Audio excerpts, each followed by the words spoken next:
Bien-aimés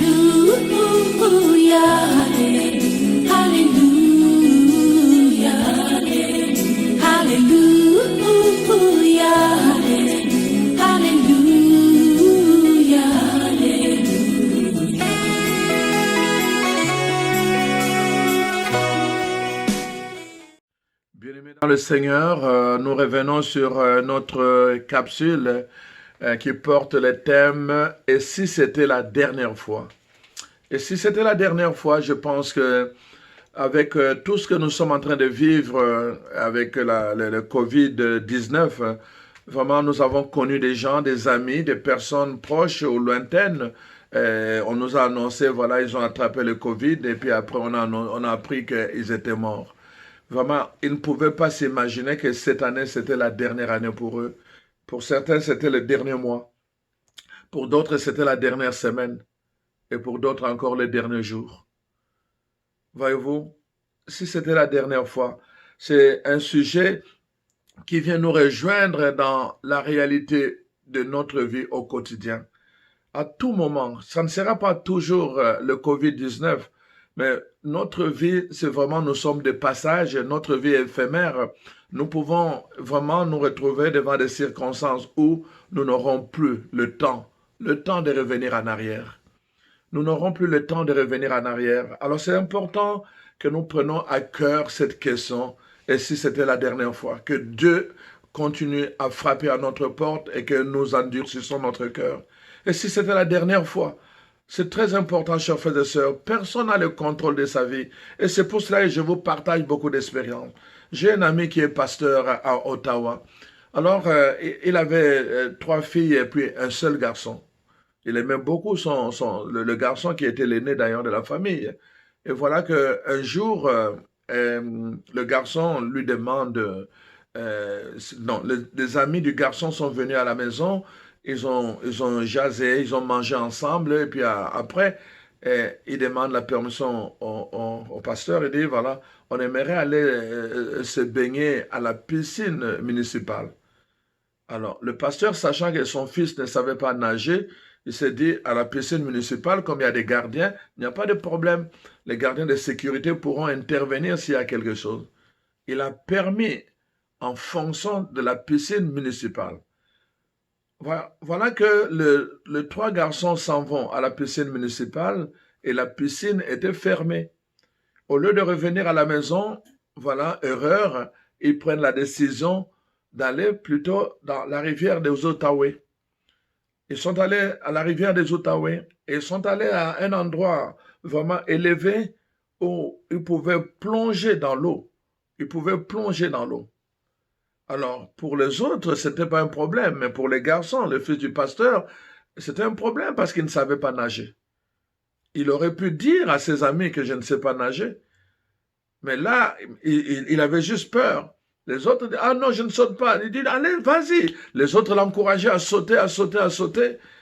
Et voilà, le garçon, pour impressionner ses amis ou pour plaire à ses amis, et voilà, il prend son élan et puis il saute. Et quand il a sauté, comme il ne savait pas nager, c'était une rivière, l'eau coule. Et il a commencé à couler. Et là, il allait au fond de la rivière, il remontait, il commençait à crier, maman, maman, maman. Mais sa maman n'était pas là. Sa maman n'était pas là. Les deux garçons qui étaient là ne savaient pas comment l'aider. Eux qui savaient nager ne savaient pas comment l'aider. Alors, ils ont commencé à observer ça avec impuissance. Ils ne réalisaient pas que le garçon était en train de se noyer. C'était le dernier cri qu'il avait poussé. Maman, maman, maman. C'était la dernière fois. Je n'ai jamais assisté à des funérailles comme celle-là. Où sa mère ne faisait que rappeler ce cri-là. Peut-être si j'étais là quand tu criais maman, maman, peut-être j'aurais pu venir t'aider. Non, non, elle ne pouvait pas. On n'a pas le contrôle de toutes les circonstances. Elle ne pouvait pas aller l'aider. C'était la dernière fois. Pour son enfant, c'était le dernier cri. Pour son enfant, c'était le dernier saut qu'il faisait pour sauter dans l'eau. C'était le dernier saut qu'il faisait. Pour cet enfant-là, c'était la dernière fois qu'il sortait de la maison. C'était le dernier repas qu'il prenait avec ses amis. Et c'était les dernières paroles qu'il adressait à son père. Il ne pensait pas en sortant de la maison, en maillot de bain. Il ne pensait pas que c'était la dernière fois. Mon frère, ma soeur, la vie est une école. Nous apprenons de nous-mêmes, de nos expériences personnelles, mais nous apprenons aussi des expériences des autres. Nous apprenons des expériences des autres. Je vous ai parlé des artistes, je vous ai parlé de Michael Jackson, qui aurait pensé en ce moment-là, le monde entier était suspendu, pensant à un miracle. C'était trop tard, c'était la dernière fois. Cet homme qui avait ébloui le monde entier mourait comme tout le monde. Et si c'était la dernière fois, mon frère, ma soeur, ce temps ici, cette pandémie, peut-être c'est une invitation de Dieu pour venir te dire, toi qui es là, vivant en ce moment, ce n'est pas parce que tu es le meilleur, ce n'est pas parce que tu as fait quelque chose de spécial, pas du tout, pas du tout. Dieu te donne juste une chance, une dernière chance, une nouvelle chance. Dieu te donne une nouvelle chance. Dans le langage biblique, ça s'appelle la grâce. Dieu te met dans un temps de kairos, un temps de grâce, pour que tu comprennes enfin que c'est pour ton bien que Dieu t'attend.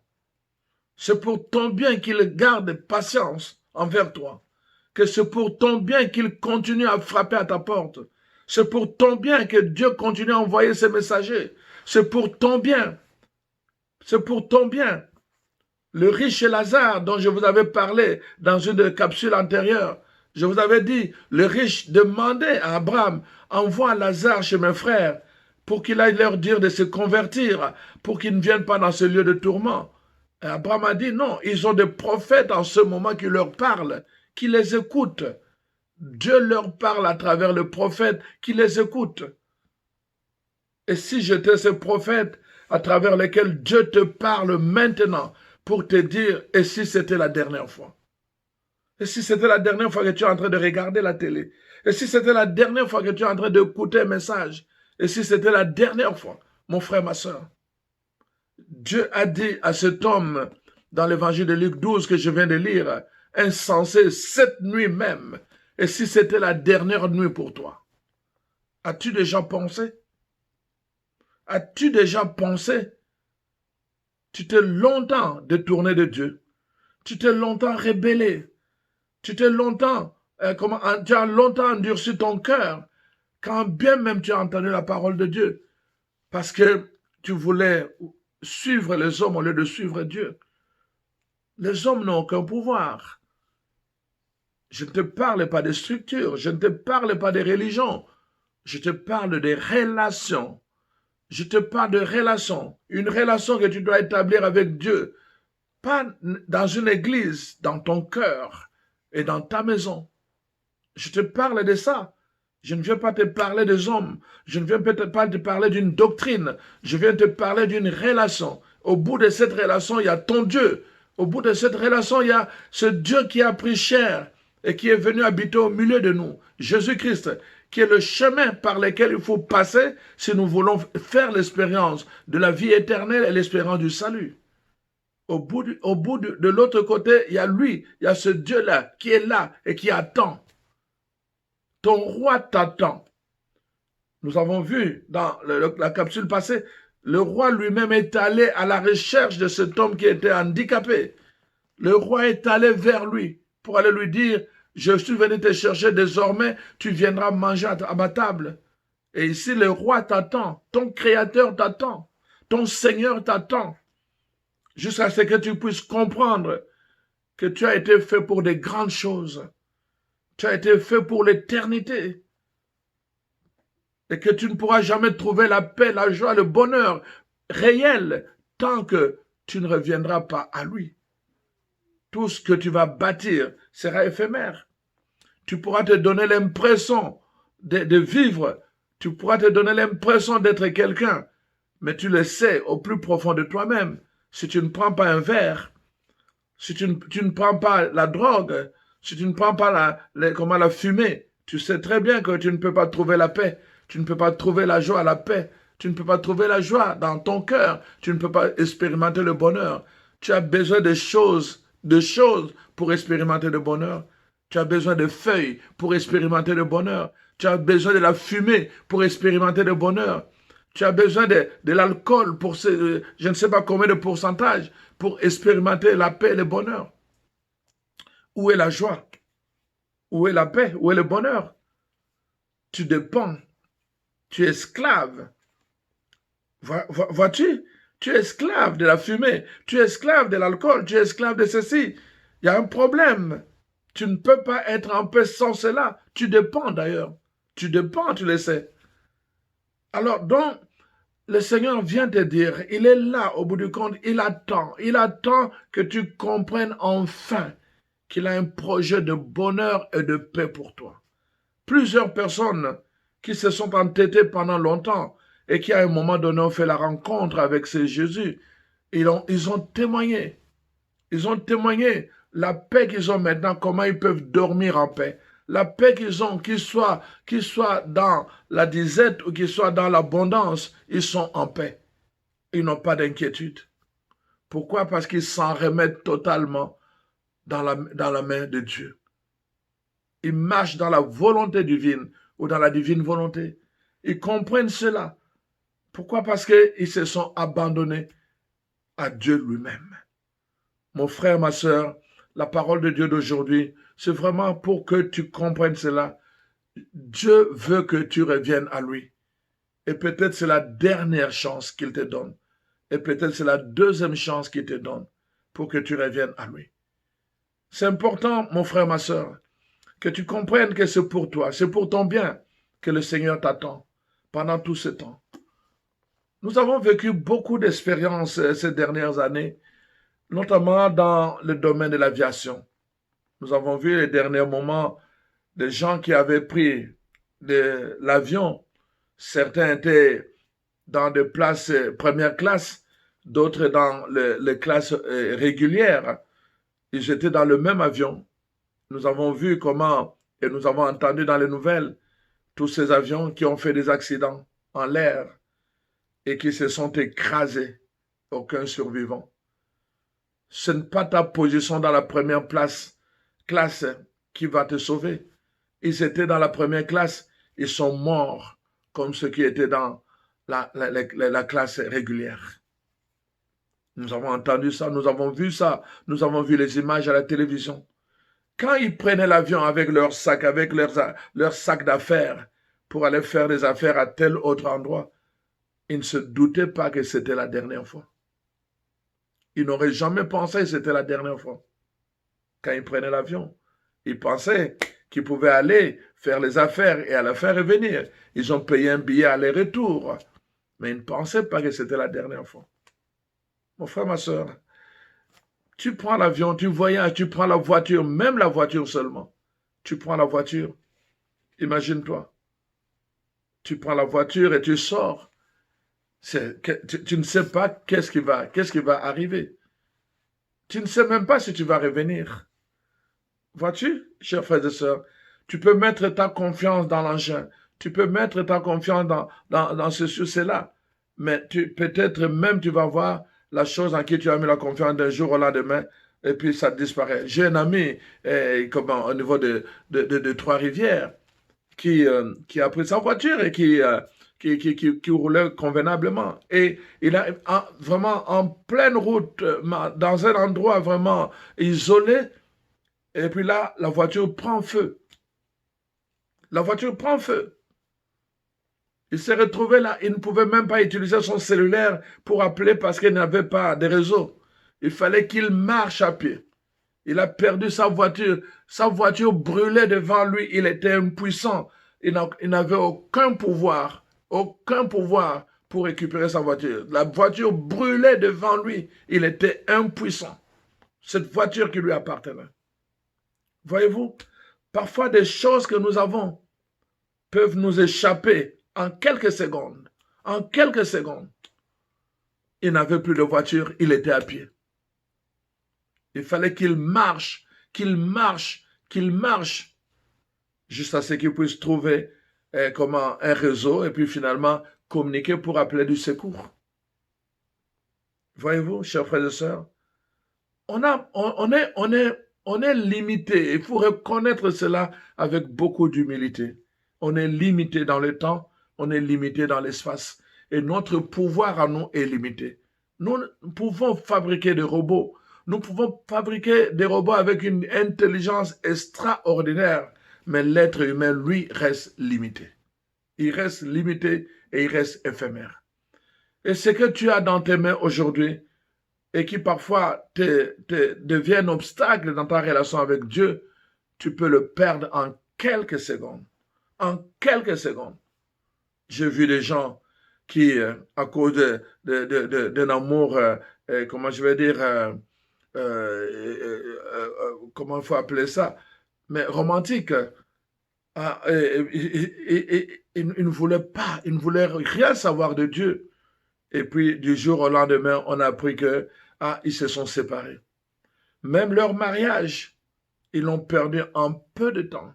Il y a eu un problème, et puis paf, ils ont perdu en peu de temps. Tout ce qui est ici sur la terre est éphémère.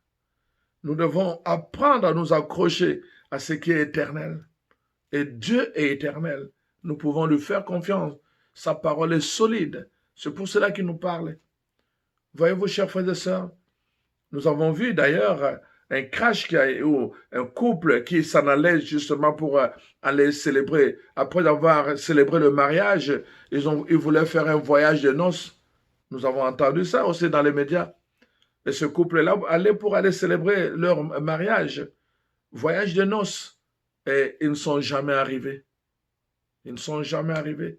Quand ils prenaient l'avion, ils ne pensaient pas que c'était la dernière fois.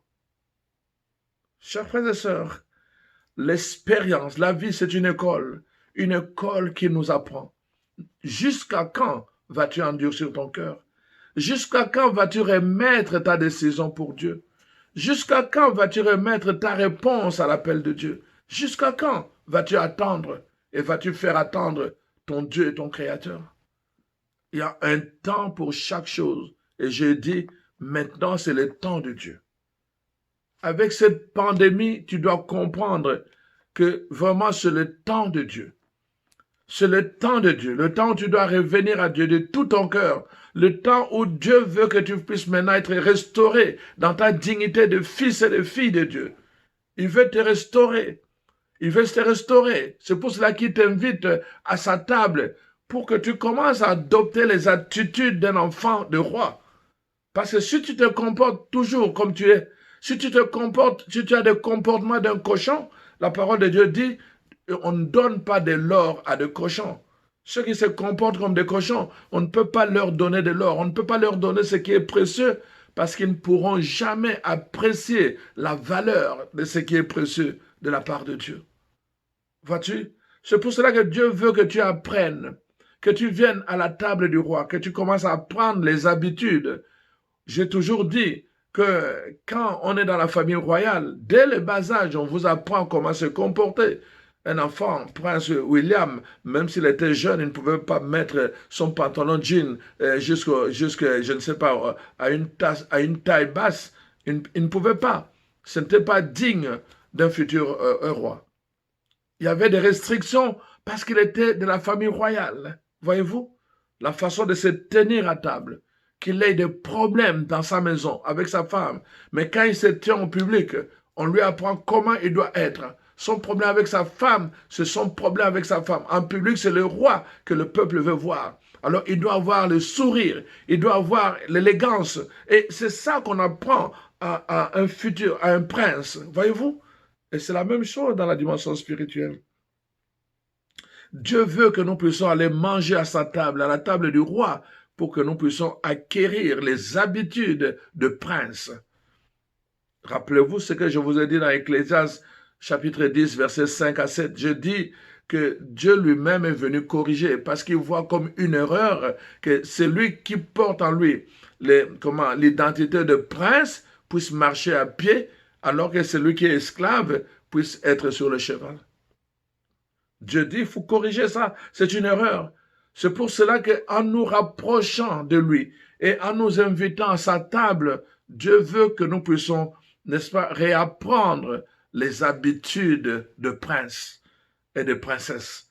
Que nous puissions manger, nous comporter comme des gens qui savent que leur papa est un roi. Nous ne devons pas avoir les habitudes, n'est-ce pas, de sauvages, les habitudes de porc, les habitudes de cochon. Nous avons besoin d'être façonnés, nous avons besoin d'être restaurés dans notre identité, dans notre dignité de fils et de filles de Dieu. C'est pour cela que nous devons être à table avec notre papa, avec notre roi, pour voir, pour apprendre. On va nous apprendre comment nous tenir, on va nous apprendre comment regarder, on va nous apprendre comment parler, pas avec une bouche pleine. On va nous apprendre comment parler, on va nous apprendre comment manger. On ne mange pas n'importe comment. Même quand on a trop faim, on va nous apprendre. Et c'est ça dans la dimension spirituelle. Le Seigneur veut nous apprendre autour de la table. Heureux les invités à la table de noces. Nous sommes les invités. Et le Seigneur veut justement qu'en attendant là, que nous puissions être considérés comme ses amis. Il a dit, maintenant je ne vous appelle plus mes serviteurs. Maintenant je veux vous appeler mes amis. Parce que je veux que vous compreniez tous les secrets que moi, j'ai reçu de mon Père. Je veux le partager avec vous. À la table du roi, on apprend beaucoup de choses. À la table du roi, on apprend tout ce qui s'est dit sur cette table-là. Des choses importantes se partagent là-bas. Et on apprend des choses qu'on ne pouvait pas apprendre quand on était dans la rue. Chers frères et sœurs, je suis en train de m'adresser à toi aujourd'hui avec vraiment cet espoir que tu puisses comprendre que la vie est si fragile, que tu puisses comprendre que l'essentiel vraiment, c'est pas dans ce que tu as amassé, c'est pas dans ce que tu as sacrifié, mais l'essentiel c'est dans ce que tu as donné, le temps que tu donnes à Dieu et l'amour que tu partages avec les autres. L'essentiel est là-dedans. Le temps que tu donnes à Dieu dans une relation intime, dans une relation personnelle, le temps que tu donnes à la parole de Dieu, le temps que tu donnes à la prière, à la présence de Dieu, ce temps-là, l'essentiel, c'est ça qui va rester. C'est ça qui va rester quand finalement le temps arrivera, quand ça sera la dernière fois pour toi. Et alors les gens du monde vont dire, ah, il avait fait ceci, il avait fait cela, il avait fait cela. Mais Dieu dira, il était ceci. Il était pour moi un fils. Il était pour moi une fille bien-aimée. Dieu dira seulement ça. Entre dans la joie de ton maître. Entre dans la joie. Les gens vont parler de tout ce que tu as amassé, mais Dieu parlera de ce que toi tu étais. Et c'est ça l'essentiel. C'est dans l'être et non pas dans l'avoir. C'est pour cela, chers frères et sœurs, c'est important que nous puissions vraiment adopter la bonne attitude. La bonne attitude dans ce que nous faisons, la bonne attitude dans ce que nous devons faire aussi. Voyez-vous, quand je parle de l'essentiel, vraiment de ce retour à l'essentiel, c'est parce que je pose cette question, et si c'était la dernière fois? Parfois, Dieu nous donne plusieurs opportunités et nous n'arrivons pas toujours à les saisir. Regardez un peu le roi Saül. Dieu lui a donné plusieurs opportunités. Il lui a envoyé quelqu'un quand il était malade. Saül venait, il jouait, et alors il se sentait bien. Mais lui, dans la jalousie, il a voulu tuer Saül. Il a lancé à plusieurs reprises des lances, et Saül a esquivé. Non seulement c'était fini, mais quand David a esquivé, quand David s'est enfui, il a continué à le poursuivre alors que David était loin de Dieu. Il a continué à le poursuivre. Il a continué à le poursuivre dans la forêt, dans le rocher, partout à le chercher. Même les rois commençaient à dormir dehors pendant la nuit, simplement parce qu'il était en train de poursuivre David qui voulait mettre à mort. Il oubliait que David avait reçu l'onction de Dieu. Voyez-vous, Dieu lui avait donné beaucoup d'opportunités. À un autre moment, il est allé lui-même consulter un devin pour vérifier s'il pouvait aller mener la guerre au lieu de consulter Dieu. Dieu lui a donné beaucoup d'opportunités, mais le roi Saül n'arrivait pas à se remettre en ordre avec Dieu. Il ne comprenait pas que Dieu ne pouvait pas continuer à lui donner, à multiplier les opportunités et qu'il y aurait une fin à toutes les opportunités de Dieu. Il ne comprenait pas cela. Et le roi Saül a continué à vivre comme si Dieu ne lui avait jamais parlé. Voyez-vous, Dieu avait mis de l'interdiction. Il est allé consulter, n'est-ce pas, une néocromancie. Quelqu'un qui était déjà la consultation de mort. Et ça a mis Dieu en colère, voyez-vous. Et la parole de Dieu nous montre comment le roi Saül a fini. Non seulement il est mort, mais toute sa famille a été décimée. Heureusement que cet enfant qui est resté handicapé, on a pu le faire fuir dans un village lointain. Voyez-vous comment il a fini? Parce qu'il n'a pas saisi le moment favorable que Dieu avait mis à sa portée. Il y a un temps pour tout. Il y a un temps pour tout. Il faut savoir ça. Pour l'être humain, il y a un début et il y a une fin. Je vous l'ai dit, Dieu seul est éternel. Et la fin, justement, ça peut être aujourd'hui. Ça peut être la dernière fois que moi je vous parle. Vous aussi, ça peut être la dernière fois que vous écoutez. On ne sait jamais. Et c'est important, justement. La parole de Dieu nous invite tous, justement, à saisir cette opportunité.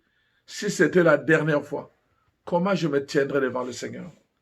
Comment je vais me tenir devant lui? C'est pour cela que c'est important, chers frères et sœurs, que nous puissions avoir la bonne attitude vraiment devant Dieu, la bonne attitude. L'insensé comptait sur ses biens parce qu'il avait amassé beaucoup de choses. Il pensait qu'il pouvait reposer en paix, il pouvait manger, boire, et les jours, compter les années, mais il ne savait pas que cette nuit-là, c'était la dernière fois. Mon frère, ma soeur, je ne veux pas vraiment que tu continues à demeurer comme un insensé. Dieu t'aime.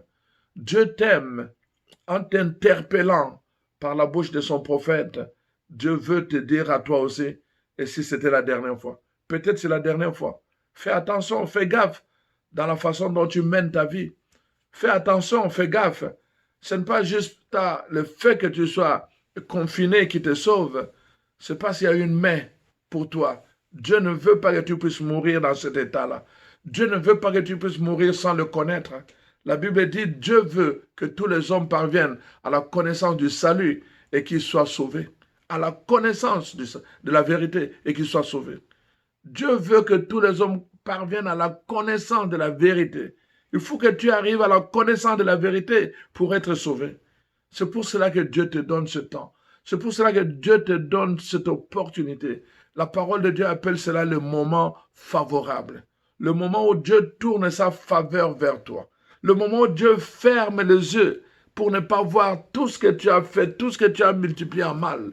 Dieu ferme les yeux. C'est une faveur qu'il te fait en ce moment-ci. Une faveur, il ferme les yeux pour que tu comprennes enfin que tout ce qui compte pour Dieu, c'est ton âme.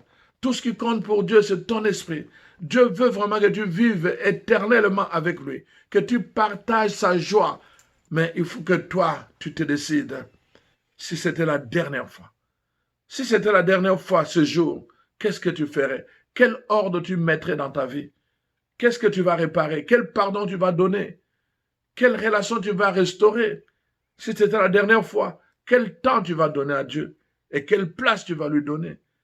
Voici les questions que je te pose. Si c'était la dernière fois que tu étais en train de vivre, si c'était la dernière fois que Dieu te parlait, si c'était la dernière fois que tu es en train de voir, d'ouvrir les yeux, de respirer, de manger, d'entendre, de mouvoir ton corps, si c'était la dernière fois, mon frère, ma soeur, ne prends pas les choses pour acquis. Ne prends pas les choses pour acquis. Tout le pouvoir que tu as, c'est pour le présent. Demain, tu ne sais pas ce qui peut t'arriver. J'ai connu beaucoup d'amis qui ont connu la AVC, qui étaient des gens fort intelligents et qui aujourd'hui sont sur une chaise roulante. Ils n'ont rien fait de mal plus que moi.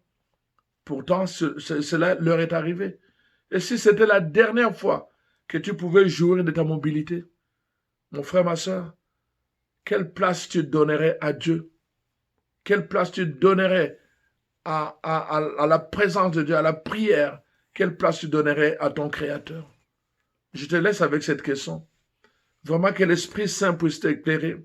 Nous allons revenir sur la dernière partie, mais je voulais déjà vraiment demander au Saint-Esprit de commencer à t'éclairer, de commencer à te bousculer, de commencer vraiment à t'interpeller pour que tu répondes vraiment avec ton cœur, avec ta vie. Si c'était la dernière fois, qu'est-ce que tu changerais? Qu'est-ce que tu changerais? Qu'est-ce que tu changerais? Alors nous allons revenir pour la troisième partie.